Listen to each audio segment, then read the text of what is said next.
our growth is not enough. Hello friend, आप सभी कैसे हैं? आशा करती हूँ कि आप सभी अच्छे होंगे, स्वस्थ होंगे और आप सभी का बहुत बहुत स्वागत है मेरे न्यू ब्लॉग में। तो आज है 16 दिसंबर और फ्राइडे की दिन है और मेरी मॉर्निंग 11:30 बजे हो रही है। मतलब कि पूजा पाठ वाली जो मॉर्निंग है वो 11:30 बजे हो रही है।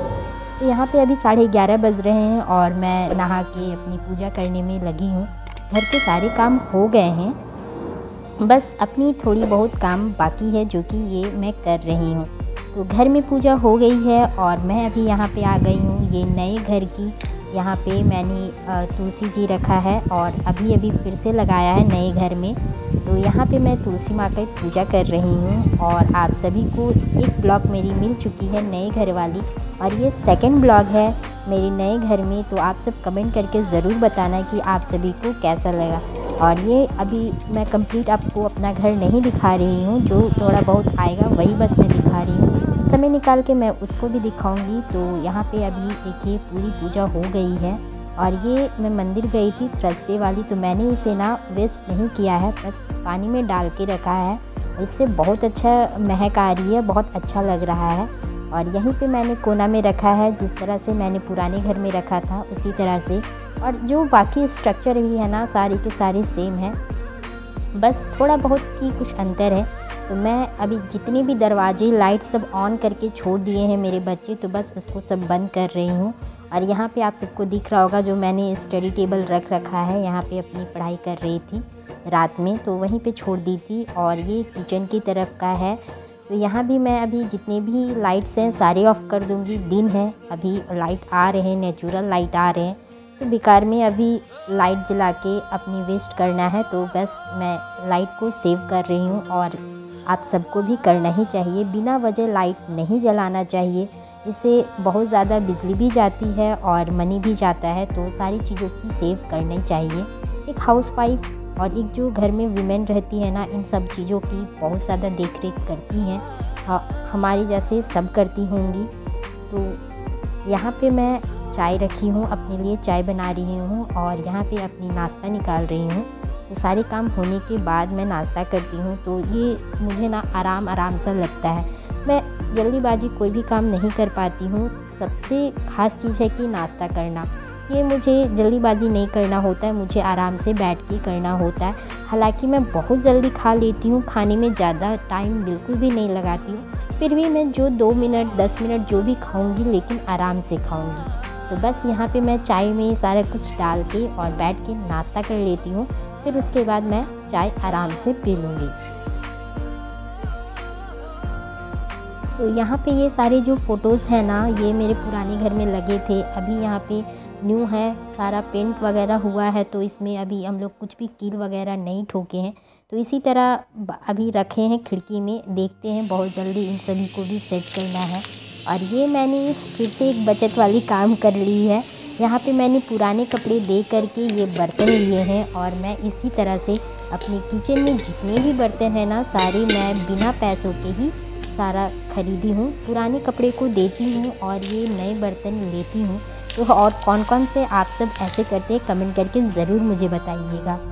और अब बज गए हैं आधा घंटा, मैंने इतने सारे काम कर लिए नाश्ता वगैरह, और अब बज गए हैं 12 और मैं यहाँ पे धूप में आ गई हूँ और अपनी स्टडी कर रही हूँ।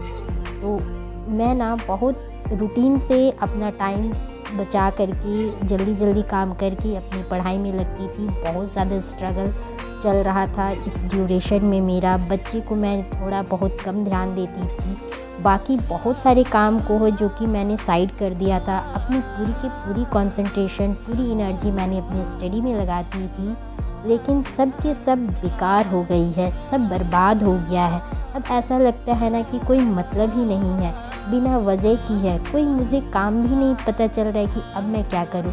ये दिन ना, जितनी अच्छी से मेरी मॉर्निंग शुरुआत हुई थी ना, उतने ही ख़राब सा दिन गया मेरा, और बहुत ही ख़राब सा दिन गया फ्राइडे के दिन। मैंने ना अपनी 4 महीने से, अगस्त से मैंने पूरी एनर्जी लगाई है इसमें, अपने बच्चों को छोड़ के बाहर जाके स्टडी करना, फिर देर रात तक आना, 8 बज जाते थे। मेरे आपने वीडियो में देखा होगा 8 साढ़े 8 बज जाते थे। बहुत सारे स्ट्रगल मैं कर रही थी, लेकिन सब के सब बर्बाद हो गई हैं। आप सभी जानते हैं जो झारखंड के नियम है जो सारे रद्द हो गए हैं और सारे कुछ बर्बाद हो गई। और ऐसा नहीं है कि सिर्फ मैं ही, जितने भी झारखंड के स्टूडेंट हैं, जितने भी एस्पिरेंट्स हैं, सबकी लाइफ इसी तरह चली गई है। झारखंड सरकार ने सारे के सारे फॉर्म को रद्द कर दिए हैं और ये ना काफ़ी टाइम बाद आया था। अब पता नहीं कब फिर से नियमावली बनेगी, फिर कब से ये फॉर्म आएगा, फिर भरो, फिर उसके बाद कब एग्ज़ाम होगी। यहाँ तक कि हमारी एडमिट कार्ड भी आ गई थी और बस अब 30 तारीख को एग्ज़ाम था, लेकिन सारे के सारे पोस्टपोन हो गए हैं। अब समझ में नहीं, बिल्कुल भी कुछ नहीं लग रहा है। हम लोगों ने सोचा था कि अब नहीं, इस साल करते करते काफ़ी टाइम निकल गया है और अब बिल्कुल भी मन भी नहीं हो रहा है।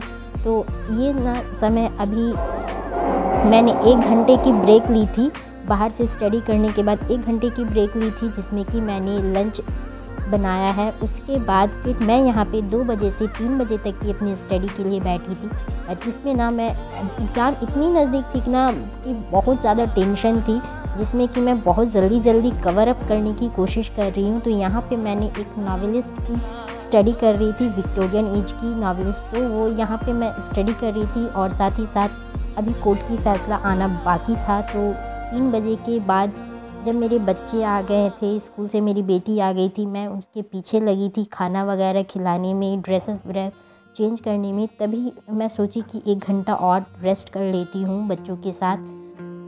उसी ड्यूरेशन आ गई कोर्ट की फ़ैसला और पता चला कि सबके सब रद्द हो गए। उसके बाद ना मैं बिल्कुल भी नहीं पढ़ी हूँ, पढ़ने में बिल्कुल भी मन भी नहीं लग रहा है। समझ नहीं आ रहा है कि अब क्या किया जाए, क्या करना चाहिए। एक ना बिना वजह की लाइफ लग रही है, बिना रूटीन की लाइफ लग रही है। जो रूटीन से सारा कुछ चल रहा था ना, सबका सब बर्बाद हो गया। तो कौन कौन लोग इस चीज़ों से बहुत ज़्यादा इफ़ेक्ट हुआ है, कमेंट करके ज़रूर बताइए और क्या करना चाहिए वो। तो इस वीडियो को मैं यहीं पे एंड करती हूँ, फिर मिलेंगे दूसरे वीडियो के साथ। तब तक